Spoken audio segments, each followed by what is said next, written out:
జనగామ జిల్లాలో కుల బహిష్కరణ చర్చనీయాంశంగా మారింది. జనగామ పట్టణం సంజయ్ నగర్ లో ఓ కుటుంబాన్ని కుల బహిష్కరణ చేశారు కుల సంఘం పెద్దలు. ఈ నెల 19న ఆర్థిక సమస్యలతో ప్రభాకర్ ఆత్మహత్య చేసుకున్నాడు. అతను చనిపోయిన 3వ రోజే మృతుడు ప్రభాకర్ కుటుంబ సభ్యులు కుల సంఘం సభ్యుల మధ్య ఘర్షణ జరిగింది. దీంతో కుల సంఘం పెద్దలు తమని కుల బహిష్కరణ చేశారని బాధితులు ఆరోపించారు. తన భర్త ప్రభాకర్ పెద్ద కర్మకు తమ కులస్తులను రానీయకుండా కుల పెద్దలు హుకుం జారీ చేశారని ఆరోపించారు బాధితురాలు. భర్తను కోల్పోయిన బాధలో ఉన్న తనను పిల్లలను కుల పెద్దలు బెదిరిస్తున్నారని ఆరోపిస్తూ పోలీస్ స్టేషన్లో ఫిర్యాదు చేశారు.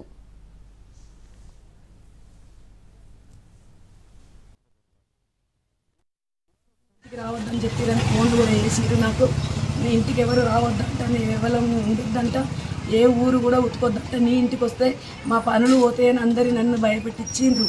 అందరు భయపెట్టిస్తే మీ పనులు ఎందుకు పోతారని నాకు నిన్న నుండి అసలు వేదనతో నాకు కూడా నా భర్తతో సహా నేను ఇంత బాధ ఉన్నదని నాకు చాలా బాధ అనిపిస్తుంది. నిన్న నుండి నేను ఎందుకు వెలేసారు నన్ను, నేనేం తప్పు చేసినా తిడితే 2 మాటల్లో భర్త చనిపోయిందన్న ఉద్దేశంతో నాకు బాగా అనిపించి నేను అన్న తప్ప నేను ఎవరి పేరు